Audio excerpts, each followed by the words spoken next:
ਅੱਜ ਅਸੀਂ ਜਿਸ ਵਿਸ਼ੇ 'ਤੇ ਗੱਲ ਕਰਨ ਜਾ ਰਹੇ ਹਾਂ ਉਹ ਕਾਫੀ ਗੰਭੀਰ ਮਸਲਾ ਹੈ। ਤੁਹਾਨੂੰ ਪਤਾ ਕਿ ਇੰਡੀਆ ਦੇ ਵਿੱਚੋਂ ਕਾਫੀ ਵੱਡੀ ਗਿਣਤੀ ਵਿੱਚ ਜਿਹੜੇ ਸਟੂਡੈਂਟਸ ਨੇ ਉਹ ਵੈਸਟਰਨ ਕੰਟਰੀਜ਼ ਦੇ ਵਿੱਚ ਆ ਰਹੇ ਨੇ।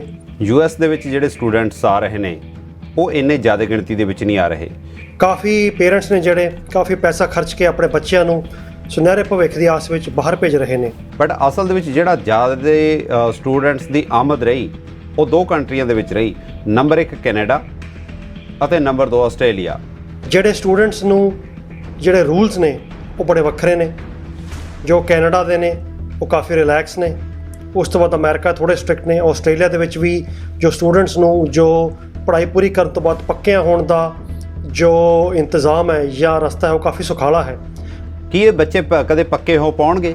ਸੁਣਨ ਵਿੱਚ ਇਹ ਵੀ ਆਇਆ ਕਿ 30,000 ਤੋਂ ਲੈ ਕੇ $40,000 ਉਹ ਦੇ ਕੇ ਫਿਰ ਉਹਨਾਂ ਨੂੰ ਵਰਕ ਪਰਮਿਟ ਮਿਲਦਾ ਹੈ। ਵਰਲਡ ਮੀਡੀਆ USA ਦੇਖ ਰਹੇ ਸਾਰੇ ਦਰਸ਼ਕਾਂ ਨੂੰ ਸਵਰਾਜ ਸਿੰਘ ਚੀਮਾ ਵੱਲੋਂ ਪਿਆਰ ਭਰੀ ਸਤਿ ਸ੍ਰੀ ਅਕਾਲ ਔਰ ਆਦਾਬ। ਅੱਜ ਅਸੀਂ ਜਿਸ ਵਿਸ਼ੇ 'ਤੇ ਗੱਲ ਕਰਨ ਜਾ ਰਹੇ ਹਾਂ ਉਹ ਕਾਫੀ ਗੰਭੀਰ ਮਸਲਾ ਹੈ। ਤੁਹਾਨੂੰ ਪਤਾ ਕਿ ਇੰਡੀਆ ਦੇ ਵਿੱਚੋਂ ਔਰ ਆਪਣੇ ਪਾਕਿਸਤਾਨ ਔਰ ਜਿਹੜੇ ਸਾਰੇ ਏਸ਼ੀਅਨ ਕੰਟਰੀਜ਼ ਦੇ ਵਿੱਚੋਂ ਕਾਫੀ ਵੱਡੀ ਗਿਣਤੀ ਵਿੱਚ ਜਿਹੜੇ ਸਟੂਡੈਂਟਸ ਨੇ ਉਹ ਵੈਸਟਰਨ ਕੰਟਰੀਜ਼ ਦੇ ਵਿੱਚ ਆ ਰਹੇ ਨੇ। ਆਪਾਂ ਕਹਿ ਲਈਏ ਕਿ ਕੈਨੇਡਾ, ਅਮਰੀਕਾ, UK ਔਰ ਖ਼ਾਸ ਤੌਰ 'ਤੇ ਆਸਟ੍ਰੇਲੀਆ ਔਰ ਨਿਊਜ਼ੀਲੈਂਡ ਦੇ ਵਿੱਚ ਵੀ ਸਟੂਡੈਂਟਾਂ ਦਾ ਕਾਫੀ ਤਾਂਤਾ ਲੱਗਿਆ ਹੋਇਆ ਹੈ। ਕਾਫੀ ਪੇਰੈਂਟਸ ਨੇ ਜਿਹੜੇ ਕਾਫੀ ਪੈਸਾ ਖਰਚ ਕੇ ਆਪਣੇ ਬੱਚਿਆਂ ਨੂੰ ਸੁਨਹਿਰੇ ਭਵਿੱਖ ਦੀ ਆਸ ਵਿੱਚ ਬਾਹਰ ਭੇਜ ਰਹੇ ਨੇ। ਕਈ ਵਾਕਈ ਹੀ ਪੜ੍ਹਨਾ ਚਾਹੁੰਦੇ ਨੇ, ਕਈ ਜਾਂਦਿਆਂ ਹੀ ਉਹਨਾਂ ਦਾ ਪੜ੍ਹਨ ਦੇ ਵਿੱਚ ਕੋਈ ਇੰਟਰਸਟ ਨਹੀਂ ਹੁੰਦਾ। ਸੋ ਉਹਦੇ ਕਰਕੇ ਜੋ ਇੰਡੀਆ ਦੇ ਵਿੱਚ ਵੀ ਜੋ ਆਪਣੀ ਸੁਸਾਇਟੀ ਦੇ ਵਿੱਚ ਚੇਂਜ ਆ ਰਹੀ ਹੈ, ਕਈ ਪਿੰਡਾਂ ਦੇ ਪਿੰਡ ਜਵਾਨ ਬੱਚਿਆਂ ਤੋਂ ਖਾਲੀ ਹੋਏ ਪਏ ਨੇ। ਔਰ ਜੋ ਇਹਨਾਂ ਮੁਲਕਾਂ ਦੇ ਵਿੱਚ ਵੀ ਜੋ ਸੁਸਾਇਟੀ ਦੇ ਵਿੱਚ ਚੇਂਜਿਸ ਆਉਂਦੀਆਂ ਨੇ ਉਹਨੂੰ ਡਿਸਕਸ ਕਰਨ ਲਈ ਸਾਡੇ ਨਾਲ ਨਿਊਯਾਰਕ ਤੋਂ ਅਵਤਾਰ ਸਿੰਘ ਸ਼ੇਰਪੁਰੀ ਜੁੜੇ ਹੋਏ ਹਨ। ਮੈਂ ਅਵਤਾਰ ਸਿੰਘ ਸ਼ੇਰਪੁਰੀ ਦਾ ਸਵਾਗਤ ਕਰਦਾ ਹਾਂ। ਚੀਮਾ ਸਾਹਿਬ ਬਹੁਤ ਬਹੁਤ ਧੰਨਵਾਦ। ਅਵਤਾਰ ਸਿੰਘ ਜੀ, ਮੈਂ ਸਭ ਤੋਂ ਪਹਿਲਾਂ ਤੁਹਾਨੂੰ ਇੱਕ ਕੁਐਸਚਨ ਪੁੱਛਣਾ ਚਾਹੁੰਦਾ ਹਾਂ। ਇੱਕ ਤਾਂ ਪਹਿਲਾਂ ਸਟੂਡੈਂਟਸ ਦੀ ਆਮਦ ਪੁਰਾਣੇ ਟਾਈਮ ਦੇ ਵਿੱਚ ਕਾਫੀ ਰਹੀ ਹੈ। ਹੁਣ ਜਿਹੜੀ ਪੈਂਡੈਮਿਕ ਦੇ ਚੱਲਦਿਆਂ ਕਾਫੀ ਹੱਦ ਤੱਕ ਘਟੀ ਵੀ ਸੀ ਔਰ ਹੁਣ ਫੇਰ ਜਿੰਨਾ ਕੁ ਸਾਨੂੰ ਪਤਾ ਲੱਗ ਰਿਹਾ ਕਿ ਸਟੂਡੈਂਟਸ ਦੀ ਆਮਦ ਫੇਰ ਸ਼ੁਰੂ ਹੋ ਗਈ ਹੈ। ਜਿਹੜੇ ਸਟੂਡੈਂਟਸ ਨੂੰ ਜਿਹੜੇ ਰੂਲਸ ਨੇ ਉਹ ਬੜੇ ਵੱਖਰੇ ਨੇ। ਜੋ ਕੈਨੇਡਾ ਦੇ ਨੇ ਉਹ ਕਾਫੀ ਰਿਲੈਕਸ ਨੇ।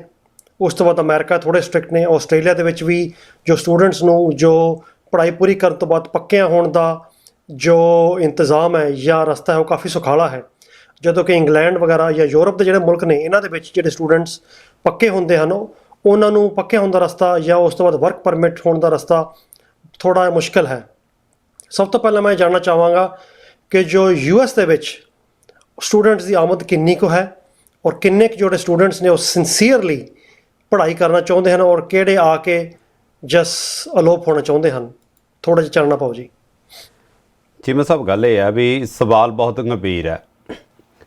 US ਦੇ ਵਿੱਚ ਜਿਹੜੇ ਸਟੂਡੈਂਟਸ ਆ ਰਹੇ ਨੇ ਉਹ ਇੰਨੇ ਜ਼ਿਆਦਾ ਗਿਣਤੀ ਦੇ ਵਿੱਚ ਨਹੀਂ ਆ ਰਹੇ ਕਿਉਂਕਿ ਜਦੋਂ ਤੋਂ ਟਰੰਪ ਐਡਮਿਨਿਸਟ੍ਰੇਸ਼ਨ ਹੈ ਜਿਹੜੀ ਉਹ ਆਈ ਸੀਗੀ ਤਾਂ 2016 ਤੋਂ ਬਾਅਦ ਜਿਹੜਾ ਸਟੂਡੈਂਟਸ ਦੀ ਜਿਹੜਾ ਆਉਣਾ ਸੀਗਾ ਉਹ ਬਹੁਤ ਘੱਟ ਹੋ ਗਿਆ ਸੀਗਾ ਕਿਉਂਕਿ ਜਿਹੜੀਆਂ ਉਹਨਾਂ ਨੇ ਵੀਜ਼ਾ ਨੀਤੀਆਂ ਸੀ ਉਹ ਇਕੱਲੀ ਸਟੂਡੈਂਟਸ ਲਈ ਨਹੀਂ, ਉਹ ਸਾਰਿਆਂ ਲਈ ਜਿਹੜੀਆਂ ਸੀ ਤਕਰੀਬਨ ਕਾਫੀ ਸਖਤ ਕਰ ਦਿੱਤੀਆਂ ਸੀਗੀਆਂ ਕਿਉਂਕਿ ਓਬਾਮਾ ਦੀ ਜਿਹੜੀ ਨੀਤੀ ਸੀਗੀ ਉਹ ਡਿਫਰੈਂਟ ਸੀਗੀ। ਉਹ ਇਹ ਸਮਝਦੇ ਸੀ ਵੀ ਜਿਹੜੇ ਏਸ਼ੀਅਨ ਨੇ ਉਹ ਕਾਫੀ ਪੜ੍ਹੇ ਲਿਖੇ ਨੇ ਔਰ ਉਹ ਕਾਫੀ ਜਿਹੜਾ ਦਿਮਾਗ ਰੱਖਦੇ ਆ। ਸੋ ਇਸ ਕਰਕੇ ਉਹਨਾਂ ਨੂੰ ਆਉਣ ਦਿਓ ਅਤੇ ਉਹਨਾਂ ਨੇ ਇਹ ਵੀ ਕਿਹਾ ਸੀਗਾ ਹਾਊਸ ਦੇ ਵਿੱਚ ਵੀ ਉਹਨਾਂ ਨੂੰ ਅਸੀਂ ਵਾਪਸ ਨਾ ਭੇਜੀਏ। ਜਦੋਂ ਉਹ ਗ੍ਰੈਜੂਏਟ ਹੋ ਜਾਣ ਉਹਨਾਂ ਨੂੰ ਇਸੇ ਮੁਲਕ ਦੇ ਵਿੱਚ ਰੱਖੀਏ ਤਾਂ ਜੋ ਉਹ ਅਸੀਂ ਇਸੇ ਮੁਲਕ ਨੂੰ ਹੋਰ ਮਜ਼ਬੂਤ ਕਰ ਸਕੀਏ। ਉਹਨਾਂ ਦੀਆਂ ਪਾਲਿਸੀਜ਼ ਕਾਫੀ ਡਿਫਰੈਂਟ ਸੀਗੀਆਂ। ਬਟ ਜਿੱਥੋਂ ਤੱਕ ਹੈਗੀ ਹੈ ਬਾਅਦ ਦੇ ਵਿੱਚ ਜਦੋਂ ਟਰੰਪ ਆਏ ਤਾਂ ਟਰੰਪ ਨੇ ਕਾਫੀ ਜਿਹੜੀਆਂ ਨੀਤੀਆਂ ਨੂੰ ਚੇਂਜ ਕੀਤਾ। ਸੋ ਉਹਨਾਂ ਨੀਤੀਆਂ ਦੇ ਵਿੱਚ ਜਿਹੜੀ ਸਟੂਡੈਂਟਸ ਦੀ ਜਿਹੜੀ ਬਹੁਤਾਤ ਸੀਗੀ ਉਹ ਘਟਾ ਕੇ ਉਹਨਾਂ ਨੇ ਦਰ ਬਹੁਤ ਜ਼ਿਆਦਾ ਹੀ ਉਹਨੂੰ ਨੀਚੇ ਲਿਆਏ, ਜਿਸ ਵਜ੍ਹਾ ਕਾਰਨ ਸਟੂਡੈਂਟਸ ਆਏ ਜਾਂ ਤਾਂ ਉਹ ਹਾਈਲੀ ਕੁਆਲੀਫਾਈਡ ਆਏ ਜਾਂ ਜਿਸ ਖਿੱਤੇ ਦੇ ਵਿੱਚ ਜ਼ਿਆਦਾ ਜ਼ਰੂਰਤ ਸੀ ਉਸੇ ਦੇ ਵਿੱਚ ਆਏ। ਅਦਰਵਾਈਜ਼ ਸਟੂਡੈਂਟਸ ਇੱਥੇ ਬਹੁਤੇ ਆਏ ਨਹੀਂ ਹੈਗੇ। ਬਟ ਅਸਲ ਦੇ ਵਿੱਚ ਜਿਹੜਾ ਜ਼ਿਆਦਾ ਸਟੂਡੈਂਟਸ ਦੀ ਆਮਦ ਰਹੀ ਉਹ ਦੋ ਕੰਟਰੀਆਂ ਦੇ ਵਿੱਚ ਰਹੀ। ਨੰਬਰ 1 ਕੈਨੇਡਾ ਅਤੇ ਨੰਬਰ 2 ਆਸਟ੍ਰੇਲੀਆ। ਪਰ ਜਿਹੜਾ ਹੈਰਾਨ ਕਰਨ ਵਾਲਾ ਥੋੜ੍ਹਾ ਜਿਹਾ ਅੰਕੜੇ ਹੈਗੇ ਆ ਉਹ ਥੋੜ੍ਹੇ ਜਿਹੇ UK ਦੇ ਵੀ ਹੈਗੇ ਕਿਉਂਕਿ UK ਤੁਹਾਡਾ ਮੁਲਕ ਹੈ, ਜਿਹੜਾ ਤੁਹਾਡਾ ਮੁਲਕ ਇੱਕ ਅਜਿਹਾ ਮੁਲਕ ਹੈ। ਬਾਕੀ ਮੁਲਕਾਂ ਦੀ ਅਗਰ ਮੈਂ ਗੱਲ ਕਰਾਂ, ਬਾਕੀਆਂ ਦੇ ਵਿੱਚ ਜਦੋਂ ਸਟੂਡੈਂਟ ਆਉਂਦੇ ਆ ਆਪਣੀ ਸਟੱਡੀ ਕੰਪਲੀਟ ਕਰਦੇ ਆ ਤਾਂ ਉੱਥੇ ਇੱਕ ਜਿਹਨੂੰ ਕਹਿੰਦੇ ਆ ਪਰਮਾਨੈਂਟ ਰੈਜ਼ੀਡੈਂਟ ਹੋਣਾ, ਉੱਥੇ ਦਾ ਵਸਿੰਦਾ ਹੋਣਾ, ਚਾਹੇ ਉਹ ਗ੍ਰੀਨ ਕਾਰਡ ਹੋ ਗਿਆ। ਹਰੇਕ ਕੰਟਰੀ ਦਾ ਆਪਣਾ ਆਪਣਾ ਲਾਅ ਆ, ਠੀਕ ਆ, ਉਹਨੂੰ ਅਸੀਂ ਆਪਣੀ ਆਪਣੀ ਟਰਮ ਯੂਜ਼ ਕਰਦੇ ਹਾਂ, ਉਹ ਡਿਫਰੈਂਟ ਹੈ। ਬਟ ਜਿਹੜਾ UK ਦੇ ਵਿੱਚ ਹੈ, UK ਦੇ ਵਿੱਚ ਸਟੂਡੈਂਟਸ ਆਉਂਦੇ ਕਿਉਂਕਿ ਮੈਂ ਉੱਥੇ ਦੇਖਿਆ ਵੀ ਉੱਥੇ ਦਾ ਜਿਹੜੇ ਬੰਦੇ ਚਾਹੇ ਵਿਆਹ ਕਰਾ ਕੇ ਆਉਂਦੇ ਆ ਜਾਂ ਉਹ ਕਿਸੇ ਜੌਬ ਦੇ ਪਰਪਸ ਨਾਲ ਆਉਂਦੇ ਆ, ਉਹਨਾਂ ਦਾ ਪੱਕਾ ਹੋਣਾ ਬਹੁਤ ਮੁਸ਼ਕਿਲ ਹੈ। ਫਿਰ ਸਟੂਡੈਂਟਸ ਨੂੰ ਸਰਕਾਰ ਹੈ ਜਿਹੜੀ ਉਹ ਕੀ ਸੋਚ ਕੇ ਬੁਲਾ ਰਹੀ ਹੈ, ਇਹ ਗੱਲਾਂ ਨੇ ਜਿਹੜੀਆਂ ਅੱਜ ਵੀ ਬਹੁਤ ਸਾਰੇ ਲੋਕਾਂ ਤੋਂ ਸੁਣਦੇ ਆ ਵੀ ਹਾਂਜੀ ਸਾਡਾ ਜਿਹੜਾ ਬੱਚਾ ਉਹ ਇੰਗਲੈਂਡ ਚੱਲਿਆ, ਕੈਨੇਡਾ ਚੱਲਿਆ, ਤਾਂ ਮੰਨ ਲਿਆ ਵੀ ਹਾਂ ਇਹਨੂੰ ਪਤਾ ਵੀ ਇਹਨੇ ਵਾਪਸ ਨਹੀਂ ਆਉਣਾ, ਠੀਕ ਹੈ, ਉੱਥੇ ਰਹਿਣ ਲਈ ਇਹਦਾ ਆਲਰੇਡੀ ਜਿਹਨੂੰ ਪੰਜਾਬੀ 'ਚ ਕਹਿੰਦੇ ਆ ਜੁਗਾੜ ਹੈ, ਸਰਕਾਰ ਨੇ ਇਹਨੂੰ ਪੇਪਰ ਦੇਣੇ ਆ, ਸਰਕਾਰ ਚਾਹੁੰਦੀ ਹੈ ਵੀ ਬੱਚਾ ਪੜ੍ਹ ਲਿਖ ਕੇ ਇੱਥੇ ਰਹੇ, ਕਿਉਂਕਿ ਕੈਨੇਡਾ ਦੀ ਜਿਹੜੀ ਦਾ ਘੇਰਾ ਉਹ ਬਹੁਤ ਵੱਡਾ ਲੇਕਿਨ ਆਬਾਦੀ ਬਹੁਤ ਘੱਟ ਹੈ। ਬਟ ਇੰਗਲੈਂਡ ਤਾਂ ਆਲਰੇਡੀ ਬਹੁਤ ਛੋਟਾ ਮੁਲਕ ਹੈ। ਸੋ ਚੀਮਾ ਸਾਹਿਬ, ਤੁਹਾਨੂੰ ਨਹੀਂ ਲੱਗਦਾ ਵੀ ਇੰਗਲੈਂਡ ਨੂੰ ਮੇਰਾ ਖਿਆਲ ਆਪਣੀ ਨੀਤੀ ਦੇ ਵਿੱਚ ਕੋਈ ਬਦਲਾਅ ਕਰਨਾ ਚਾਹੀਦਾ ਹੈ? ਸਰਕਾਰ ਪੈਸੇ ਵੱਲ ਜ਼ਿਆਦਾ ਦੇਖ ਰਹੀ ਹੈ ਜਾਂ ਸਰਕਾਰ ਕਿਸ ਚੀਜ਼ ਵੱਲ ਦੇਖ ਰਹੀ ਹੈ? ਆਮ ਸੌਰੀ, ਤੁਹਾਡੇ ਸਵਾਲ ਦੇ ਵਿੱਚ ਮੇਰਾ ਜਵਾਬ ਵੀ ਹੈ, ਬਟ ਇਹ ਜਵਾਬ ਹੈ ਜਿਹੜਾ ਮੈਨੂੰ ਇਹ ਜਿਹੜਾ ਸਵਾਲ ਹੈ ਇਹ ਮੈਨੂੰ ਅੰਦਰੋਂ ਅੰਦਰੀ ਛਛੋ ਪੰਜ ਦੇ ਵਿੱਚ ਵੀ ਪਾ ਰਿਹਾ, ਕਿਉਂਕਿ ਜਿਹੜੇ ਉੱਥੇ ਵੀ ਲੋਕ ਬੈਠੇ ਆ, ਪੇਰੈਂਟਸ ਬੈਠੇ ਆ, ਐਟਲੀਸਟ ਮੈਂ ਸਮਝਦਾ ਉਹਨਾਂ ਨੂੰ ਵੀ ਇਹ ਗੱਲ ਪਤਾ ਲੱਗਣੀ ਚਾਹੀਦੀ ਹੈ ਵੀ ਹਾਂ ਅਗਰ ਅਸੀਂ ਸਟੂਡੈਂਟ ਨੂੰ ਕੈਨੇਡਾ ਭੇਜ ਰਹੇ ਹਾਂ ਤਾਂ ਜਿਹੜਾ ਭਵਿੱਖ ਆ ਕਿੰਨਾ ਸੁਰੱਖਿਅਤ ਹੈ, ਆਸਟ੍ਰੇਲੀਆ ਭੇਜ ਰਹੇ ਹਾਂ ਤਾਂ ਕਿੰਨਾ ਕੁ ਸੁਰੱਖਿਅਤ ਹੈ, ਬਟ ਅਗਰ ਅਸੀਂ ਇੰਗਲੈਂਡ ਭੇਜ ਰਹੇ ਹਾਂ ਤਾਂ ਇੰਗਲੈਂਡ ਦੇ ਵਿੱਚ ਤਾਂ ਜੱਦੋ-ਜਹਿਦ ਬਹੁਤ ਜ਼ਿਆਦਾ ਆ। ਜੀ ਅਵਤਾਰ ਜੀ, ਜਿੱਦਾਂ ਤੁਸੀਂ ਗੱਲ ਕੀਤੀ ਕਿ ਇੰਗਲੈਂਡ ਦੇ ਵਿੱਚ ਜੱਦੋ-ਜਹਿਦ ਬਹੁਤ ਜ਼ਿਆਦਾ ਹੈ, ਸੋ ਸਭ ਤੋਂ ਪਹਿਲਾਂ ਤੁਹਾਨੂੰ ਪਿੱਛੇ ਪੰਜਾਬ ਜਾਣਾ ਪਵੇਗਾ। ਜਦੋਂ ਬੱਚਾ ਪੜ੍ਹ ਲੈਂਦਾ ਆ, ਸਭ ਤੋਂ ਪਹਿਲਾਂ ਜਿਹੜੇ ਯੰਗਸਟਰਸ ਨੇ ਉਹਨਾਂ ਦੀ ਪਹਿਲੀ ਪ੍ਰੈਫਰੈਂਸ ਹੁੰਦੀ ਹੈ +2 ਕਰਦਿਆਂ ਸਾਰ ਜਾਂ +1 ਕਰਦਿਆਂ ਸਾਰ ਕਿ ਅਸੀਂ ਆਈਲੈਟ ਕਲੀਅਰ ਕਰ ਲਈਏ। ਉਹਨਾਂ ਨੂੰ ਇਹ ਹੁੰਦਾ ਕਿ ਅਸੀਂ ਆਈਲੈਟ ਵਿੱਚ ਜੇ ਸਾਡੇ 6.5 7 ਬੈਂਡ ਜਿੰਨੇ ਕਿ ਆਉਂਦੇ ਨੇ, ਅਸੀਂ ਉਸ ਹਿਸਾਬ ਨਾਲ ਅਸੀਂ ਉਹਨਾਂ ਮੁਲਕਾਂ ਦੇ ਵੱਲ ਨੂੰ ਜਾਈਏ। ਸਭ ਤੋਂ ਪਹਿਲਾਂ ਟਰਾਈ ਕਰਦੇ ਨੇ ਜੀ, ਹਰ ਬੰਦਾ ਹੀ ਟਰਾਈ ਕਰਦਾ ਕਿ ਕੈਨੇਡਾ ਵੱਲ ਨੂੰ ਜਾਈਏ। ਇੰਗਲੈਂਡ ਤੋਂ ਪਹੁੰਚਣ ਤੱਕ ਮੈਨੂੰ ਪਹਿਲਾਂ ਕਾਫੀ ਸਫ਼ਰ ਤੈਅ ਕਰਨਾ ਪਵੇਗਾ, ਫਿਰ ਹੀ ਮੈਂ ਇੰਗਲੈਂਡ ਤੱਕ ਪਹੁੰਚ ਸਕਾਂਗਾ ਜੀ। ਸਭ ਤੋਂ ਪਹਿਲਾਂ ਜਿੱਦਾਂ ਉਹ ਸਾਰੇ ਕਹਿੰਦੇ ਜੀ ਅਸੀਂ ਕੈਨੇਡਾ ਜਾਈਏ, ਸੋ ਕੈਨੇਡਾ ਜਾ ਕੇ ਉਹਨਾਂ ਨੂੰ ਪਤਾ ਕਿ ਆਪਣੀ ਡਿਗਰੀ ਪੂਰੀ ਕਰ ਲੈਣ, ਤਕਰੀਬਨ ਜਿਹੜਾ ਵਰਗ ਹੈ ਉਹ ਡਿਗਰੀਆਂ ਪੂਰੀਆਂ ਕਰਨ ਦੀ ਕੋਸ਼ਿਸ਼ ਕਰਦਾ ਹੀ ਹੈ। ਕੋਈ ਹੌਲੀ ਕਰਦੇ ਨੇ ਜਿੰਨੀ ਕੁ ਉਹਨਾਂ ਨੂੰ ਪਰਮਿਟ ਹੁੰਦਾ ਵੀ ਜਿੰਨਾ ਕੁ ਸਲੋ ਤੋਂ ਸਲੋ ਚੱਲ ਸਕਦੇ ਨੇ, ਕਈ ਪੂਰੇ ਫਾਸਟ ਕਰਦੇ ਨੇ। ਖਰਚਾ ਜਿਹੜਾ ਹੈ ਉਹ ਕਾਫੀ ਜ਼ਿਆਦਾ ਹੁੰਦਾ ਹੈ ਭੇਜਣ ਦਾ। ਹਾਂ, ਜਿਹੜਾ ਕੈਨੇਡਾ ਦੇ ਵਿੱਚ ਜੋ ਡਿਗਰੀ ਪੂਰੀ ਕਰਦੇ ਨੇ ਉਹਦੇ ਵਿੱਚ ਜਿਹੜਾ ਸ਼ੋਸ਼ਣ ਦੀ ਵੀ ਬੜੀਆਂ ਖਬਰਾਂ ਆਉਂਦੀਆਂ ਨੇ, ਉਹਦੀ ਆਪਾਂ ਬਾਅਦ 'ਚ ਗੱਲ ਕਰਾਂਗੇ। ਜਿੱਦਾਂ ਵਰਕ ਪਰਮਿਟ ਡਿਗਰੀ ਪੂਰੀ ਕਰਨ ਤੋਂ ਬਾਅਦ, ਕਿਉਂਕਿ ਹਰ ਡਿਗਰੀ ਹੀ ਡਿਮਾਂਡ ਵਿੱਚ ਨਹੀਂ ਹੁੰਦੀ, ਕਈ ਪ੍ਰੋਫੈਸ਼ਨ ਐਸੇ ਨੇ ਜਿਹੜੇ ਹੱਥੋਂ ਹੱਥ ਡਿਗਰੀ ਪੂਰੀ ਕਰਦੇ ਸਾਰ ਕੰਪਨੀਆਂ ਰੈਡੀ ਹੁੰਦੀਆਂ ਨੇ ਕਿ ਤੁਹਾਨੂੰ ਅਸੀਂ ਆਪਣੇ ਜੌਬ ਤੁਹਾਡੇ ਲਈ ਰੈਡੀ ਹੈ। ਕੁਝ ਪ੍ਰੋਫੈਸ਼ਨ ਐਸੇ ਹੁੰਦੇ ਨੇ ਜਿਨ੍ਹਾਂ ਵਿੱਚ ਜੌਬ ਰੈਡੀ ਨਹੀਂ ਹੁੰਦੀ।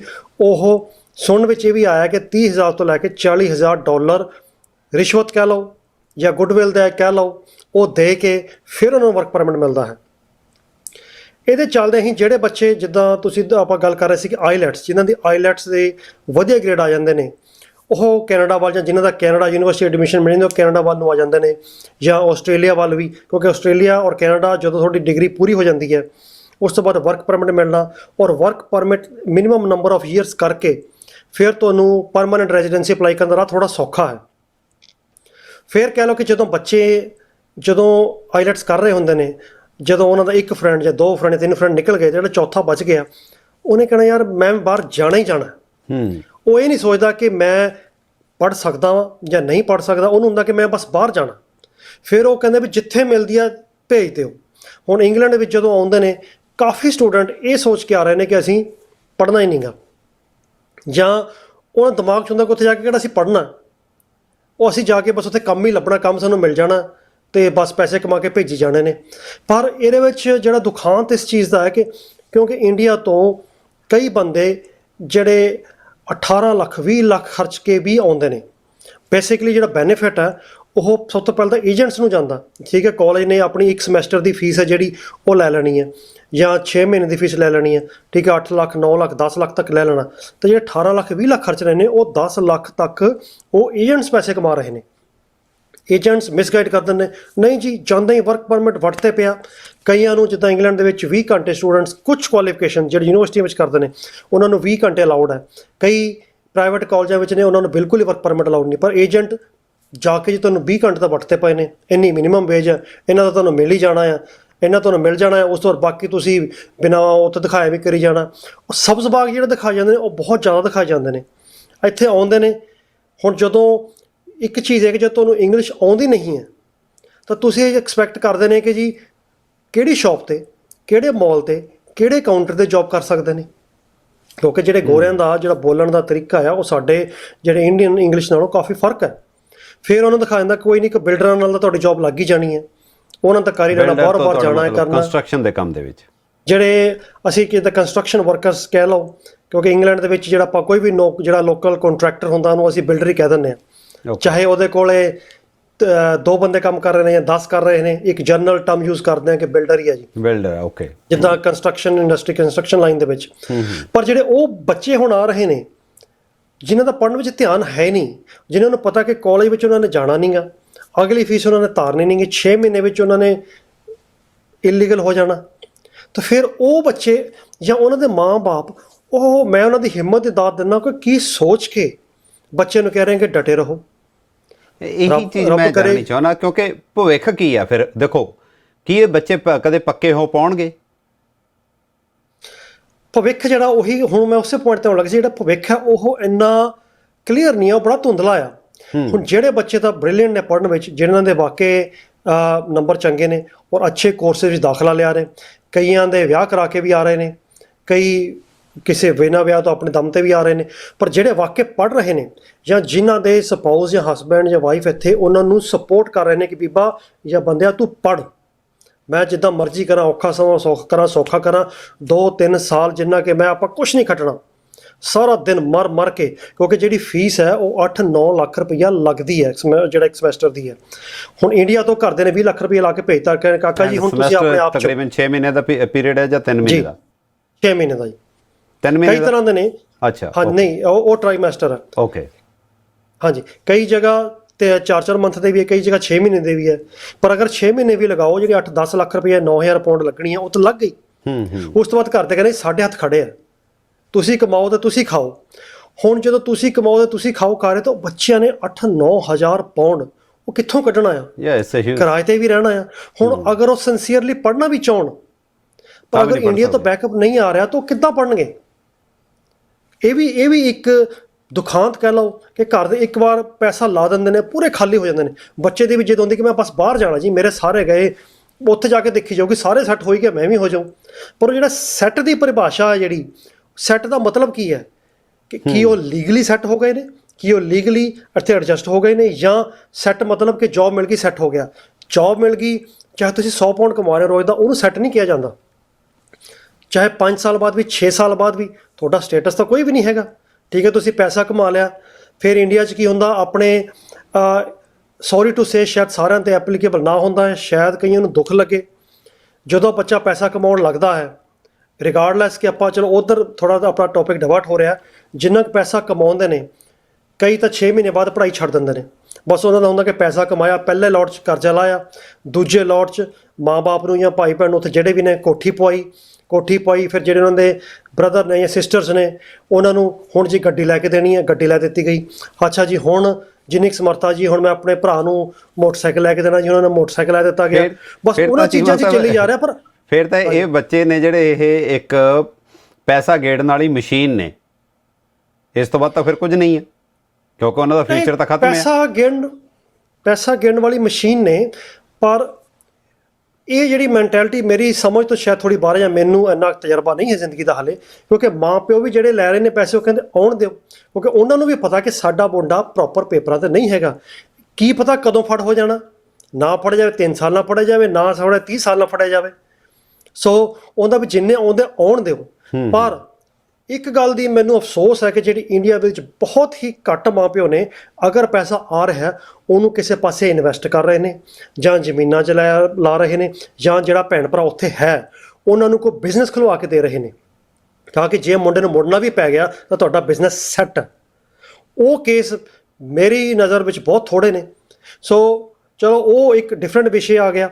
ਹੁਣ ਉਸ ਤੋਂ ਬਾਅਦ ਜਿਹੜੇ ਹੁਣ ਜਿਨ੍ਹਾਂ ਨੇ ਪੜ੍ਹਾਈ ਛੱਡ ਹੀ ਦਿੱਤੀ, ਉਹਨਾਂ ਕੋਲ ਕੋਈ ਕਿਸੇ ਵੀ ਤਰੀਕੇ ਦਾ ਕੋਈ ਪੱਕਾ ਹੋਣ ਦਾ ਰਸਤਾ ਕੋਈ ਨਹੀਂ ਰਹਿ ਜਾਂਦਾ। ਹਾਂ, ਕਈ ਕਹਿੰਦੇ ਨੇ ਫਿਰ ਉਹ ਕੋਈ ਕੁੜੀਆਂ ਲੱਭਦੇ ਨੇ ਕਿ ਜਿਨ੍ਹਾਂ ਨੂੰ ਤੁਸੀਂ ਵਿਆਹ ਕਰਾ ਕੇ ਪੱਕੇ ਹੋ ਸਕਦੇ ਹੋ। ਹਾਂ, ਐਗਜ਼ੈਕਟਲੀ ਮੈਂ ਇਸੇ ਪੁਆਇੰਟ ਤੇ ਆਉਣ ਲੱਗਿਆ ਸੀ ਵੀ ਕੀ ਇਹ ਬਹੁਤ ਕੋਈ ਸਾਰਥਕ ਤਰੀਕਾ ਹੈ ਵੀ ਹਾਂ ਤੁਸੀਂ ਵਿਆਹ ਕਰੋ? ਕਿਉਂਕਿ ਜੇ ਤੁਸੀਂ ਕੱਚੀ ਕੁੜੀ ਨਾਲ ਵਿਆਹ ਕਰਾ ਰਹੇ ਹੋ, ਜਿਹੜੀ ਵਿਚਾਰੀ ਤੁਹਾਡੇ ਵਾਂਗੂ ਹੀ ਹੈ, ਸਟੂਡੈਂਟ ਹੈ, ਮੈਨੂੰ ਤਾਂ ਨਹੀਂ ਲੱਗਦਾ ਵੀ ਉਹ ਤੁਹਾਨੂੰ ਕੋਈ ਹੈਲਪ ਕਰ ਪਾਊਗੀ।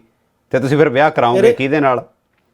ਔਰ ਜਿਹੜਾ ਲੋਕਲ ਸਟੂਡੈਂਟ ਹੈ, ਜਾਂ ਲੋਕਲ, ਸੌਰੀ ਟੂ ਕੱਟ ਯੂ ਆਫ, ਔਰ ਜਿਹੜਾ ਲੋਕਲ ਸਟੂਡੈਂਟ ਹੈ, ਕੋਈ ਲੋਕਲ ਫੈਮਿਲੀ, ਮੰਨ ਲਓ ਤੁਸੀਂ ਕਿਸੇ ਨੂੰ ਕੋਈ ਬੱਚਾ ਚੰਗਾ ਵੀ ਲੱਗਦਾ ਵੀ ਹਾਂ ਮੁੰਡਾ ਚੰਗਾ ਜਾਂ ਅਸੀਂ ਇਹਦੇ ਨਾਲ ਵਿਆਹ ਕਰ ਦਿੰਦੇ ਹਾਂ, ਠੀਕ ਹੈ, ਬਟ ਐਟਲੀਸਟ ਤੁਹਾਨੂੰ ਸਟੈਂਡ ਹੋਣ ਲਈ, ਤੁਹਾਨੂੰ ਪੱਕੇ ਹੋਣ ਲਈ, ਕਿਉਂਕਿ ਅਮਰੀਕਾ ਦੇ ਵਿੱਚ ਤਾਂ ਇਹ ਹੈ ਵੀ ਤੁਹਾਡਾ ਵਿਆਹ ਹੋ ਗਿਆ ਅਤੇ ਤੁਹਾਨੂੰ ਗ੍ਰੀਨ ਕਾਰਡ ਮਿਲ ਜਾਣਾ, ਲੇਕਿਨ ਮੇਰਾ ਖਿਆਲ ਨਹੀਂ ਹੈਗਾ ਵੀ ਇੰਗਲੈਂਡ ਦੇ ਵਿੱਚ ਕੋਈ ਇਦਾਂ ਦਾ ਸਿਸਟਮ ਹੈਗਾ, ਉਹ ਕੋਈ ਇਸ ਤਰ੍ਹਾਂ ਦੀ ਐਲੀਜੀਬਿਲਟੀ ਹੈਗੀ ਆ। ਨਹੀਂ, ਇੱਦਾਂ ਐਜ਼ ਇਟ ਇਜ਼ ਐਲੀਜੀਬਿਲਟੀ ਨਹੀਂ ਹੈ। ਪਹਿਲੀ ਗੱਲ ਤਾਂ ਹੈ ਕਿ ਜਿਹੜੇ ਵੀ ਆਉਂਦੇ ਨੇ ਉਹਨਾਂ ਦੇ ਇੱਕ ਦਿਮਾਗ 'ਚ ਹੁੰਦਾ ਹੀ ਹੈ, ਜਿੱਦਾਂ ਚੱਲ ਮੇਰਾ ਪੁੱਤ, ਤੁਸੀਂ ਫਿਲਮਾਂ ਵੀ ਦੇਖੀਆਂ ਨੇ ਕਿ ਪੱਕੀ ਕੁੜੀ ਲੱਭ ਲਈਏ। ਹੁਣ ਪੱਕੀ ਕੁੜੀ ਅਗਰ ਤੁਸੀਂ ਲੱਭ ਵੀ ਲੈਂਦੇ ਹੋ ਕਿ ਜਿਹੜੀ ਸਾਡਾ, ਤੁਸੀਂ ਕਾਲਜ ਜਾ ਨਹੀਂ ਰਹੇ, ਜਿੰਨੀ ਜਿਹੜੀ ਸਾਡੀ ਬੋਲਣ ਚਾਲਣ ਦੀ ਭਾਸ਼ਾ ਦੀ ਗਰੋਥ ਹੈ, yes no am good, you good, we good, me put, you put, ਬਸ ਉੱਥੇ ਰਹਿ ਗਈ। ਹੁਣ ਜਿਹੜੀ ਤੁਸੀਂ ਇੱਥੇ ਦੀ ਜਿਹੜੀ ਕੁੜੀਆਂ ਨੇ ਜਿਹੜੀਆਂ ਬ੍ਰਿਟਿਸ਼ ਨੇ ਜਾਂ ਜਿਹੜੀ ਕਿਸੇ ਤਰ੍ਹਾਂ ਪੱਕੇ ਹੋ ਚੁੱਕੇ ਨੇ, ਉਹਨਾਂ ਦਾ ਲਾਈਫ ਸਟਾਈਲ ਔਰ ਉਹਨਾਂ ਦੀ ਬੋਲੀ ਨੂੰ ਮੈਚ ਤਾਂ ਕਰਨਾ ਪਵੇਗਾ ਨਾ। ਉਹਨਾਂ ਦਾ ਸੁਭਾਅ ਟੋਟਲ ਡਿਫਰੈਂਟ ਹੈ, ਤੁਹਾਡਾ ਸੁਭਾਅ ਟੋਟਲ ਡਿਫਰੈਂਟ, ਤੋਂ ਉਹ ਮੈਚ ਨਹੀਂ ਕਰ ਪਾ ਰਿਹਾ। ਸਮਹਾਓ ਕਿਸੇ ਰਿਸ਼ਤੇਦਾਰ ਨੇ, ਅਗਰ ਵਿੱਚ ਬਹੁਤ ਥੋੜ੍ਹੇ ਕੇਸ ਨੇ ਪਰ ਜਿੱਥੇ ਕੇਸ ਹੈਗੇ ਨੇ, ਵਿੱਚ ਪੈ ਪਵਾ ਕੇ ਉਹ ਰਿਸ਼ਤਾ ਕਰਵਾ ਵੀ ਦਿੱਤਾ। ਜਦੋਂ ਰਿਸ਼ਤਾ ਹੋ ਗਿਆ, ਉਹ ਪੱਕੇ ਹੁੰਦਿਆਂ ਸਾਰ ਉਹ ਫਿਰ ਸੁਭਾਅ ਕਿਉਂਕਿ ਰਲੇ ਨਹੀਂ ਹੁੰਦੇ, ਫਿਰ ਹੁੰਦਾ ਕਿ ਉਹ ਤੂੰ ਆਪਣੇ ਰਸਤੇ ਮੈਂ ਆਪਣੇ ਰਸਤੇ। ਸੋ ਉਹ ਕੋਈ ਬਹੁਤਾ ਵਾਇਬਲ ਤਰੀਕਾ ਨਹੀਂ ਹੈਗਾ। ਇਹਦੇ ਪ੍ਰੋਸ ਐਂਡ ਕੌਨਸ ਵਿੱਚ ਨਾ ਜਾਵਾਂ ਕਿਉਂਕਿ ਬੜਾ ਕੰਟਰੋਵਰਸ਼ੀਅਲ ਸਬਜੈਕਟ ਹੋ ਜਾਂਦਾ। ਕਈ ਲੋਕਾਂ ਨੇ ਕਮੈਂਟ ਕਰਨੇ ਸ਼ੁਰੂ ਕਰ ਦੇਣੇ ਨੇ, ਤੈਨੂੰ ਕੀ ਪਤਾ, ਇਦਾਂ ਕੀ ਪਤਾ। ਜਦੋਂ ਇਹ ਸਬਜੈਕਟ ਦੇ ਉੱਪਰ ਜਦੋਂ ਆਵਾਜ਼ ਉੱਠਦੀ ਹੈ ਨਾ, ਪਤਾ ਤਾਂ ਆਪਾਂ ਨੂੰ ਹੀ ਆ, ਆਪਾਂ ਨੂੰ ਇਸ ਕਰਕੇ ਪਤਾ। ਹੁਣ ਜਦੋਂ ਅਸੀਂ ਕੈਨੇਡਾ ਜਾਂਦੇ ਆ, ਠੀਕ ਹੈ, ਕਿਉਂਕਿ ਇੱਥੇ ਸਾਡੇ ਕੋਲ ਸਟੂਡੈਂਟ ਬਹੁਤ ਘੱਟ ਨੇ, ਹੈਗੇ ਨੇ ਬਹੁਤ ਘੱਟ ਨੇ, ਔਰ ਜੇ ਹੈਗੇ ਨੇ ਨਾ ਤਾਂ ਉਹ ਸਟੂਡੈਂਟ ਪੜ੍ਹ ਰਹੇ ਨੇ, ਕਿਉਂਕਿ ਅਮਰੀਕਾ ਆਉਣਾ ਇੱਥੇ ਲਾ ਬਹੁਤ ਸਟ੍ਰਿਕਟ ਹੈ। ਬਟ ਕੈਨੇਡਾ ਦੇ ਵਿੱਚ ਥੋੜ੍ਹੀ ਜਿਹੀ ਆਜ਼ਾਦੀ ਆ। ਕੈਨੇਡਾ ਦੇ ਵਿੱਚ ਇਹ ਆ ਵੀ ਸਟੂਡੈਂਟ ਇਕੱਠੇ ਰਹਿ ਲੈਂਦੇ ਆ। ਉੱਥੇ ਦੇ ਰਹਿਣ ਵਾਲੇ ਪੰਜਾਬੀਆਂ ਨੇ ਵੀ ਇੱਕ ਬਿਜ਼ਨਸ ਬਣਾ ਲਿਆ। ਅਗਰ ਉਹ ਉਹਨਾਂ ਸਟੂਡੈਂਟਸ ਦੇ ਉੱਤੇ ਇਹ ਕਹਿ ਕੇ ਤਵਾ ਲਾ ਰਹੇ ਆ ਵੀ ਦੇਖੋ ਜੀ ਇਹ ਪੜ੍ਹਦੇ ਨਹੀਂ ਜੀ, ਇਹਨਾਂ ਨੂੰ ਕੋਈ ਅਕਲ ਨਹੀਂ ਹੈ ਜੀ, ਇਹਨਾਂ ਨੂੰ ਕੋਈ ਐਟੀਕੇਟ ਨਹੀਂ ਹੈਗੇ, ਬਟ ਸੌਰੀ ਟੂ ਸੇ ਉਹਨਾਂ ਪੰਜਾਬੀਆਂ ਨੇ, ਕੈਨੇਡਾ ਦੇ ਪੰਜਾਬੀਆਂ ਨੇ ਇੱਕ ਬਿਜ਼ਨਸ ਵੀ ਬਣਾਇਆ। ਉਹਨਾਂ ਨੇ 2-2 ਘਰ ਲੈ ਕੇ ਸਿਰਫ ਸਟੂਡੈਂਟਸ ਨੂੰ ਦਿੱਤੇ ਆ, ਜਿਨ੍ਹਾਂ ਤੋਂ ਉਹ ਚੰਗਾ ਮੋਟਾ ਪੈਸਾ ਲੈ ਰਹੇ ਆ। ਸੋ ਇਸ ਕਰਕੇ ਸਿਰਫ ਸਟੂਡੈਂਟਸ ਨੂੰ, ਹਾਂ ਠੀਕ ਹੈ, ਇੱਕ ਜਿਹੜਾ ਬੱਚਾ +2 ਕਰਕੇ ਆਇਆ ਉਹ ਤੋਂ ਤੁਸੀਂ ਕੀ ਉਮੀਦ ਕਰਦੇ ਹੋ ਕਿ ਉਹ ਰੋਜ਼ ਸਵੇਰੇ ਉੱਠ ਕੇ ਪੋਚੇ ਲਾਵੇ, ਉਹ ਰੋਜ਼ ਟੋਇਲਟ ਸਾਫ਼ ਕਰੇ? ਉਹ ਨਹੀਂ ਕਰਨਗੇ, ਕਿਉਂਕਿ ਇੱਕ ਮਾਈਂਡ ਸੈਟ ਆ ਸਾਡਾ ਇੰਡੀਆ ਦੇ ਵਿੱਚ, ਇਸ ਤਾਂ ਪਾਣੀ ਦਾ ਗਲਾਸ ਨਹੀਂ ਪੀਂਦੇ। ਠੀਕ ਆ, ਬਾਹਰ ਆ ਕੇ ਤੁਹਾਨੂੰ ਉਸ ਬੱਚੇ ਨੂੰ ਕਿੰਨਾ ਔਖਾ ਹੁੰਦਾ। ਫਿਰ ਦੂਸਰੀ ਵੱਡੀ ਗੱਲ ਇਹ ਆ, ਜਿਹੜੀਆਂ ਕੁੜੀਆਂ ਆ ਰਹੀਆਂ ਨੇ, ਇੱਕ +2 ਕੀਤੀ ਜਿਹੜੀ ਬੱਚੀ ਦੀ ਏਜ ਹੈ, ਮੇਰਾ ਖਿਆਲ ਕਿੰਨੀ ਹੋਣੀ ਆ, 18 ਸਾਲ, 16 ਸਾਲ 17 ਸਾਲ 16 ਸਾਲ 17 ਸਾਲ, ਠੀਕ ਹੈ। ਅੱਛਾ, ਇਸ ਸਮੇਂ ਦੇ ਵਿੱਚ ਮੈਂ ਸਮਝਦਾ ਇੱਕ ਜਿਹੜੀ ਧੀ ਆ ਉਹਨੂੰ ਸਭ ਤੋਂ ਵੱਧ ਜੇ ਕਿਸੇ ਦੀ ਜ਼ਰੂਰਤ ਹੁੰਦੀ ਹੈ ਤਾਂ ਆਪਣੀ ਮਾਂ ਦੀ ਜ਼ਰੂਰਤ ਹੁੰਦੀ ਆ, ਠੀਕ ਹੈ, ਜਿਸ ਦੇ ਨਾਲ ਉਹਨੇ ਬਹੁਤ ਸਾਰੀਆਂ, ਕਿਉਂਕਿ ਸਰੀਰ ਦੇ ਵਿੱਚ ਚੇਂਜਸ ਆਉਂਦੀਆਂ ਨੇ, ਤੁਸੀਂ ਆਪਣੀ ਮਾਂ ਦੇ ਨਾਲ ਡਿਸਕਸ਼ਨ ਕਰਨੀ ਹੁੰਦੀ ਹੈ, ਬਟ ਉਹ ਡਿਸਕਸ਼ਨ ਟੁੱਟ ਗਈ, ਉਹ ਸਾਰਾ ਕੁਝ ਖਤਮ ਹੋ ਗਿਆ।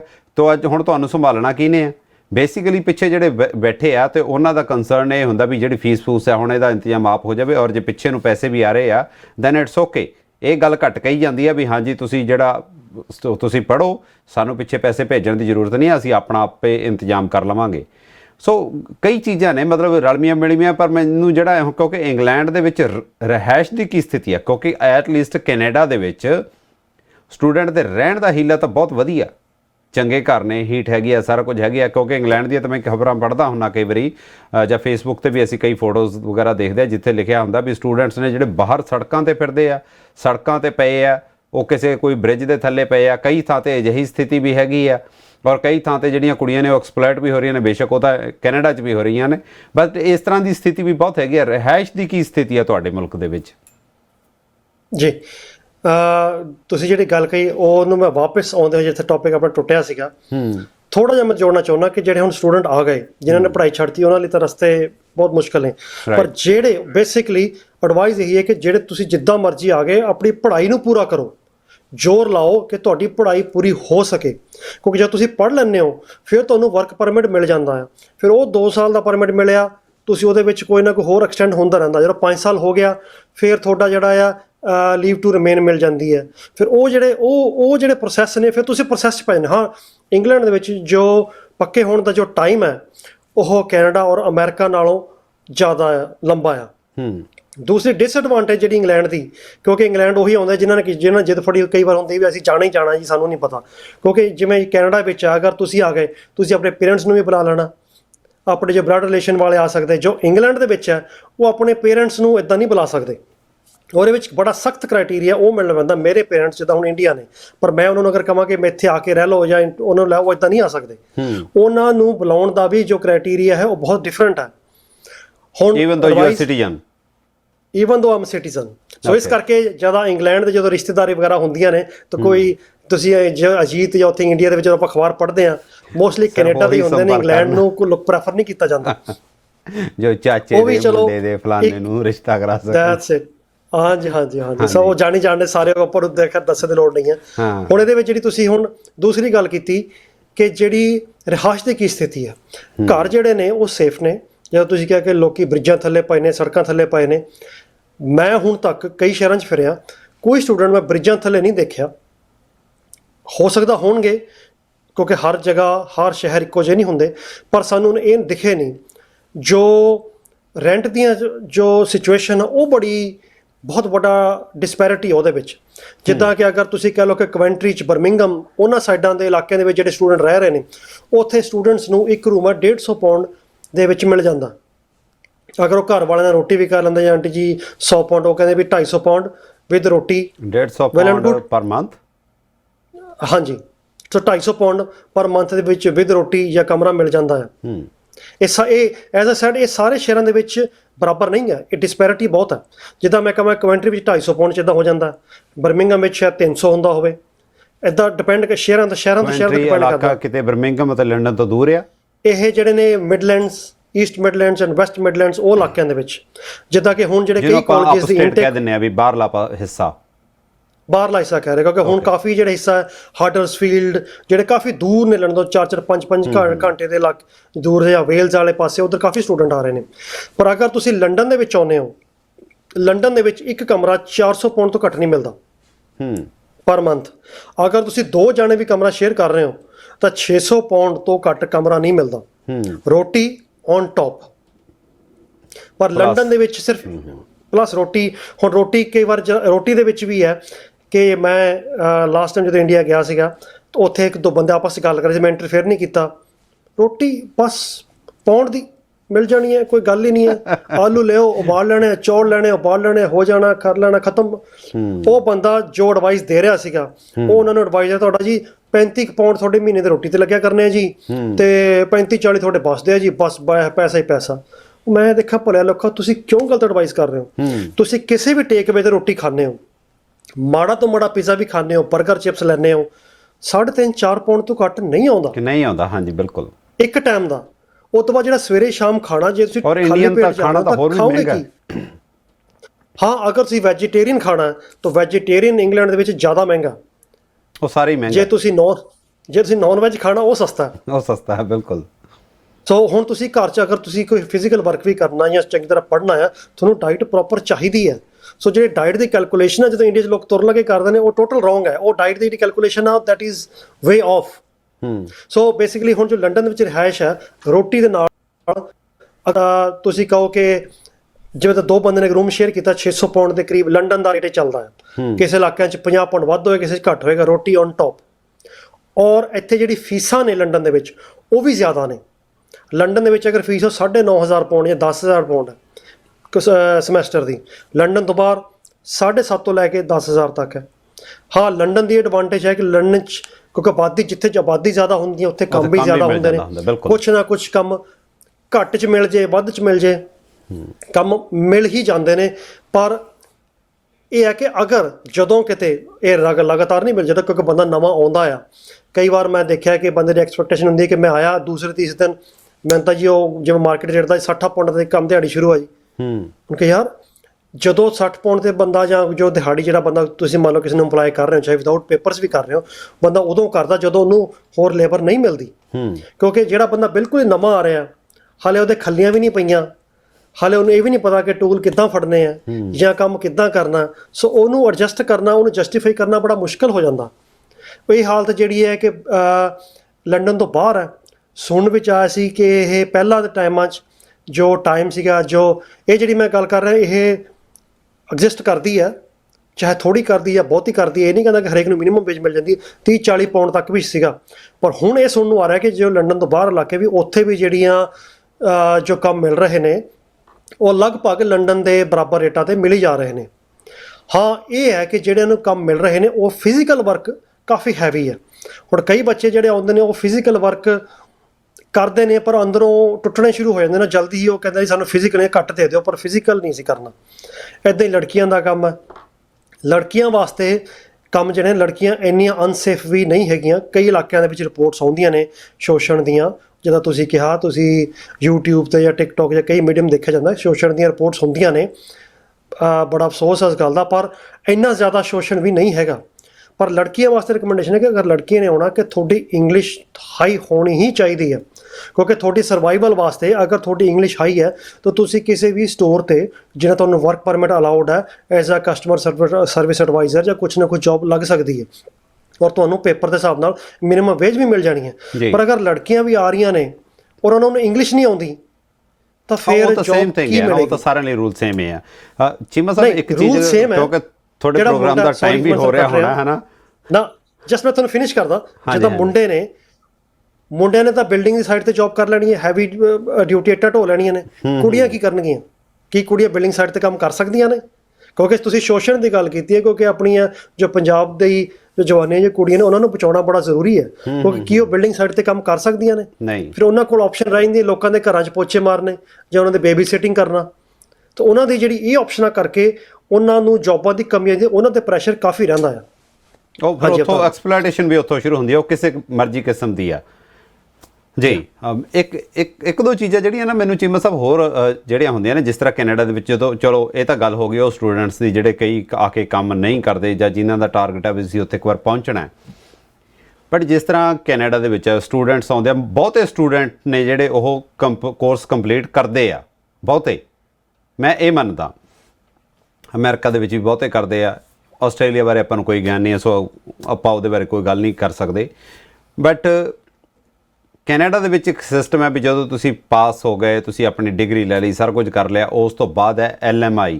ਹੁਣ ਉਦੋਂ ਮੈਨੂੰ ਫੁੱਲ ਫਾਰਮ ਤਾਂ ਨਹੀਂ ਪਤਾ ਵੀ ਕੀ ਹੈ, ਬਟ ਇਟਸ ਕਾਲਡ LMI, ਵੀ ਜਿਹੜੀ ਕਿ ਤੁਸੀਂ ਬਾਅਦ ਦੇ ਵਿੱਚ ਲੈਣੀ ਹੁੰਦੀ ਹੈ, ਵੀ ਬਾਅਦ ਦੇ ਵਿੱਚ ਤੁਸੀਂ ਕਿਸੇ ਬੰਦੇ ਤੋਂ ਵਰਕ ਪਰਮਿਟ ਲੈਂਦੇ ਹੋ, ਵੀ ਅਸੀਂ ਭਾਈ ਇਹਨੂੰ ਜੌਬ ਦਿੰਦੇ ਹਾਂ, ਜਿਹਦਾ ਕਿ ਉੱਥੇ ਰਹਿੰਦੇ ਪੰਜਾਬੀ ਚੰਗਾ ਖਾਸਾ ਐਡਵਾਂਟੇਜ ਲੈਂਦੇ ਆ। ਉੱਦਾਂ ਤਾਂ ਅਸੀਂ ਪੰਜਾਬੀ ਦੀ ਸੇਵਾ ਕਰਦੇ ਹਾਂ, ਪੰਜਾਬ ਸਾਡੀਆਂ ਰਗਾਂ ਦੇ ਵਿੱਚ ਹੈ, ਪੰਜਾਬ ਦੇ ਅਸੀਂ ਬਹੁਤ ਜ਼ਿਆਦਾ ਭਾਈ ਬਣਦੇ ਹਾਂ, ਠੀਕ ਹੈ। ਬਟ ਉਸ ਤਰ੍ਹਾਂ ਅਸੀਂ ਆਪਣੇ ਹੀ ਬੱਚਿਆਂ ਦਾ ਜਿਹੜਾ ਫਿਰ ਖੂਨ ਹੈ, ਜਿਹੜੇ ਕੈਨੇਡਾ ਅਸਲ ਪੱਕੇ ਰਹਿੰਦੇ ਪੰਜਾਬੀ, ਉਹ ਚੂਸਦੇ ਆ।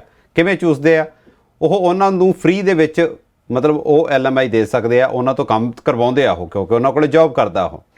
ਇੱਕ ਤਾਂ ਉਹਨਾਂ ਨੂੰ ਮਿਨੀਮਮ ਵੇਜਸ ਦਿੰਦੇ ਆ, ਬਹੁਤ ਹੀ ਘੱਟ, plus on top of that ਉਹਨਾਂ ਤੋਂ ਚਾਰਜ ਕਰਦੇ ਆ ਉਹ 35-40 ਹਜ਼ਾਰ ਜਾਂ 50 ਹਜ਼ਾਰ ਰੁਪਏ ਕੈਨੇਡੀਅਨ ਡਾਲਰ ਤੱਕ, ਸਿਰਫ ਉਹਨੂੰ ਉਹ ਪੇਪਰ ਦੇਣ ਦਾ ਵੀ ਹਾਂ ਭਾਈ ਇਹਨੇ ਸਾਡੇ ਕੋਲ ਕੰਮ ਕੀਤਾ, ਤਾਂ ਜੋ ਉਹ ਜਾ ਕੇ ਇਮੀਗ੍ਰੇਸ਼ਨ ਨੂੰ ਦੇ ਸਕੇ ਅਤੇ ਉਹਨੂੰ ਜਿਹੜਾ ਗ੍ਰੀਨ ਕਾਰਡ ਆ ਉਹਦਾ ਉਹ ਮਿਲ ਸਕੇ। ਤੁਹਾਡੇ ਇੰਗਲੈਂਡ ਦੇ ਵਿੱਚ ਇਸ ਦੀ ਕੀ ਸਥਿਤੀ ਹੈ ਵੀ ਜਿਹੜੇ ਬੱਚੇ ਪੜ੍ਹ ਜਾਂਦੇ ਆ, ਆਪਣਾ ਕੋਰਸ ਕੰਪਲੀਟ ਕਰ ਲੈਂਦੇ ਆ, ਉਹਦੇ ਬਾਰੇ ਥੋੜ੍ਹਾ ਜਿਹਾ ਸਾਂਝਾ ਕਰੋ। ਹਾਂਜੀ, ਜਿਹੜੇ ਬੱਚੇ ਪੜ੍ਹ ਜਾਂਦੇ ਨੇ, ਜਿਹੜੇ ਬੱਚੇ ਆਪਣੇ ਕੋਰਸ ਕੰਪਲੀਟ ਕਰਦੇ ਨੇ, ਉਹ ਬ੍ਰਿਲੀਅੰਟ ਹੁੰਦੇ ਹੀ ਨੇ। ਜਿਹੜੇ ਇੰਨੀਆਂ ਔਖਾਈਆਂ ਝੱਲ ਕੇ ਕੀਤਾ, ਉਹਨਾਂ ਨੂੰ ਜਿਹੜੀ ਇੱਥੇ ਦੀ ਜਿਹੜੀ ਵੱਡੀ ਕੰਪਨੀਆਂ ਨੇ, ਉਹਨਾਂ ਨੂੰ ਜੌਬ ਕਿਤੇ ਨਾ ਕਿਤੇ ਮਿਲ ਹੀ ਜਾਂਦੀ ਹੈ, ਉਹ ਉੱਥੋਂ ਚੱਲਦੇ ਰਹਿੰਦੇ ਨੇ। ਜਿਹੜੀ ਪੰਜਾਬੀਆਂ ਦੇ ਲੈਵਲ 'ਤੇ, ਛੋਟੇ ਲੈਵਲ 'ਤੇ ਜਿਹੜਾ ਸ਼ੋਸ਼ਣ ਤੁਸੀਂ ਕਹਿ ਰਹੇ ਹੋ, ਜਿੱਦਾਂ ਜੋ ਤੁਸੀਂ ਕੈਨੇਡਾ ਕਿਹਾ ਕਿ 30,000 ਤੋਂ ਲੈ ਕੇ 35-40 ਹਜ਼ਾਰ ਡਾਲਰ ਲੱਗਦਾ ਆ, ਉਹ ਗੱਲ ਅਸੀਂ ਵੀ ਸੁਣੀ, ਸਾਡੇ ਜਾਣ ਪਛਾਣ ਦੇ ਵਿੱਚ ਵੀ ਉਹ ਗੱਲ ਵੀ ਸਹੀ ਹੈ ਅਨਫੋਰਚੂਨੇਟਲੀ। ਪਰ ਇੰਗਲੈਂਡ ਦੇ ਵਿੱਚ ਹਾਲੇ ਐਸਾ ਸਿਸਟਮ ਜਿਹੜਾ ਛੋਟੇ ਲੈਵਲ 'ਤੇ ਇਹ ਨਹੀਂ ਚੱਲਿਆ। ਹਾਂ, ਗਵਰਨਮੈਂਟ ਨੇ ਕਈ ਟਾਇਰਸ ਕੱਢੇ ਨੇ ਉਹਨਾਂ ਤਹਿਤ ਕਿ ਜਿਹੜੇ ਹੁਣ ਐਮਪਲੋਇਰਸ ਨੇ ਉਹ ਇੱਕ ਲਾਇਸੈਂਸ, ਸਪਾਂਸਰਸ਼ਿਪ ਲਾਇਸੈਂਸ ਅਪਲਾਈ ਕਰਕੇ ਬੱਚੇ ਰੱਖ ਸਕਦੇ ਨੇ, ਪਰ ਉਹ ਹਾਲੇ ਇਸ ਸਾਲ ਤੋਂ ਸ਼ੁਰੂ ਹੋ ਰਿਹਾ। ਉਹਦੀ ਕੀ ਸਥਿਤੀ ਬਣੇਗੀ ਉਹ ਆਉਣ ਵਾਲਾ ਟਾਈਮ ਦੱਸੇਗਾ। ਪਰ ਉਹਦੇ ਵਿੱਚ ਜਿਹੜੀ ਉਹਨੂੰ ਲੈਣ ਵਾਸਤੇ ਔਰ ਜਿਹੜੀ ਉਹਦੀ ਕੰਡੀਸ਼ਨਸ ਫੁੱਲਫਿਲ ਕਰਨ ਵਾਸਤੇ ਜੋ ਸਰਕਾਰ ਤੋਂ ਜੋ ਛਾਪੇ ਪੈਂਦੇ ਨੇ ਜਾਂ ਜਿਹੜਾ ਪੇਪਰ ਵਰਕ ਚੱਕਦੇ ਜਾਂ ਚੈੱਕ ਕਰਦੇ ਨੇ, ਉਹ ਕਾਫੀ ਸਟ੍ਰਿਕਟ ਆ। ਸੋ ਹਾਲੇ ਉਹ ਮਿਲਣੇ ਸ਼ੁਰੂ ਹੋ ਰਹੇ ਨੇ। ਹੁਣ ਉਹ ਵੀ ਅਗਰ ਕਿਸੇ ਕੋਲੇ, ਸਪੋਜ਼ ਕਰੋ ਮੈਂ ਕਹਿੰਦਾ ਕਿ ਮੈਂ ਐਮਪਲੋਇਰ ਹਾਂ, ਅਗਰ ਮੈਨੂੰ ਮਿਲ ਜਾਂਦਾ, ਮੈਂ ਕਿਸੇ ਨੂੰ ਰੱਖਦਾ, ਪਰ ਮੇਰੇ ਲਈ ਵੀ ਉਸ ਨੂੰ ਰੱਖਣ ਲਈ ਬੜਾ ਸਟ੍ਰਿਕਟ ਗਾਈਡਲਾਈਨਸ ਨੇ ਜੀ। ਇਨ ਫਿਊਚਰ ਉਹਦੀ ਐਕਸਪਲੋਇਟੇਸ਼ਨ ਹੋਏਗੀ ਕਿ ਨਹੀਂ ਹੋਏਗੀ, ਉਹਦੇ ਬਾਰੇ ਹਾਲੇ ਕਹਿਣਾ ਬਹੁਤ ਮੁਸ਼ਕਿਲ ਹੈ, ਪਰ ਉਹ ਸਿਸਟਮ ਸ਼ੁਰੂ ਹੋ ਰਿਹਾ ਔਰ ਉਹਦੀ ਹਾਲੇ ਕੋਈ ਐਕਸਪਲੋਇਟੇਸ਼ਨ ਸੁਣਨ ਵਿੱਚ ਨਹੀਂ ਆਈ। ਜਿਹੜਾ ਕੁਝ ਉਹਦੇ ਬਾਰੇ ਹੈ ਤੁਹਾਨੂੰ ਜਾਣਕਾਰੀ? ਹਾਂ, ਹੁਣ ਜਿਹੜਾ ਆਪਣਾ ਪੈਂਡੈਮਿਕ ਚੱਲਿਆ ਉਹਦੇ ਚੱਲਦੇ ਸਰਕਾਰ ਨੇ ਕੋਈ ਸਕੀਮਸ ਕੱਢੀਆਂ ਨੇ।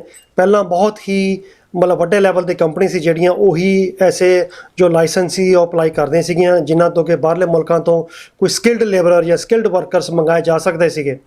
ਹੁਣ ਸਰਕਾਰ ਨੇ ਕਿ ਇਹ ਕਿਹਾ ਕਿ ਜਿਹੜੇ ਬੱਚੇ ਇੱਥੇ ਪੜ੍ਹ ਰਹੇ ਨੇ ਜਾਂ ਉਹ ਅੱਛੀ ਜੌਬਾਂ ਕਰ ਰਹੇ ਨੇ ਜਾਂ student as a student job ਕਰ ਰਹੇ ਨੇ, ਜਦੋਂ ਉਹਨਾਂ ਦੀ ਵਿਦਿਨ ਸਰਟਨ ਪੀਰੀਅਡ ਉਹ ਸਵਿਚ ਕਰ ਸਕਦੇ ਨੇ ਫਰੋਮ ਸਟੂਡੈਂਟਸ, ਜਦੋਂ as long as they finish their course ਉਹ ਸਵਿਚ ਕਰਕੇ ਉਹ ਕੰਪਨੀ ਉਹਨੂੰ ਜੌਬ ਰੱਖ ਸਕਦੀ ਹੈ।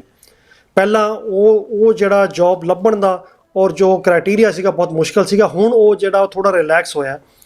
ਸਟਿਲ ਹਲੇ ਇਹ ਬਹੁਤ ਇਸ ਸਾਲ 21 ਜਨਵਰੀ 2021 ਤੋਂ ਜਿੰਨਾ ਕਿ ਮੈਨੂੰ ਪਤਾ ਹੈ ਕਿ ਥੋੜ੍ਹੇ ਰੂਲ ਰਿਲੈਕਸ ਕੀਤੇ ਨੇ। ਉਹ ਹਲੇ ਜ਼ਿਆਦਾ ਲੋਕਾਂ ਨੂੰ ਜੋ ਸਪੋਂਸਰਸ਼ਿਪ ਲਾਇਸੈਂਸ ਐਜ਼ ਐਮਪਲੋਇਰ ਨਹੀਂ ਮਿਲੇ, ਕਿਉਂਕਿ ਆਪਣੇ ਜਿਹੜੀ ਲੋਕਲ ਕਮਿਊਨਿਟੀ ਦੇ ਵਿੱਚ, ਜੇ ਲੋਕਲ ਕਮਿਊਨਿਟੀ ਮੀਨਸ ਕਿ ਇੰਡੀਅਨ ਕਮਿਊਨਿਟੀ ਦੇ ਵਿੱਚ ਜ਼ਿਆਦਾ ਲਾਇਸੈਂਸ ਨਹੀਂ ਆਏ, ਸੋ ਇਸ ਕਰਕੇ ਉਹਦੇ ਬਾਰੇ ਕੋਈ ਜ਼ਿਆਦਾ ਡਿਟੇਲ ਨਹੀਂ ਹੈ ਕਿ ਸ਼ੋਸ਼ਣ ਹੋ ਸਕਿਆ ਜਾਂ ਹੋ ਰਿਹਾ ਜਾਂ ਨਹੀਂ ਹੋਇਆ, ਉਹਦੇ ਬਾਰੇ ਹਾਲੇ ਨਹੀਂ ਪਤਾ। ਆਉਣ ਵਾਲਾ ਟਾਈਮ ਦੱਸੇਗਾ, ਪਰ ਉਮੀਦ ਕਰਦੇ ਹਾਂ ਕਿ ਜਿਨ੍ਹਾਂ ਨੂੰ ਵੀ ਮਿਲੇਗਾ ਉਹ ਇਹਦਾ ਕੋਈ ਜ਼ਿਆਦਾ ਐਡਵਾਂਟੇਜ ਨਹੀਂ ਲੈਣਗੇ, ਔਰ ਜਿਹੜੇ ਵੀ ਜਾਇਜ਼ ਬੱਚੇ, ਅਗਰ ਤੁਹਾਨੂੰ ਕੋਈ ਅੱਛਾ EMPLOYE ਮਿਲ ਰਿਹਾ ਉਹਨੂੰ ਰਿਟੇਨ ਕਰਨ ਵਿੱਚ ਹੀ ਫਾਇਦਾ ਹੈ।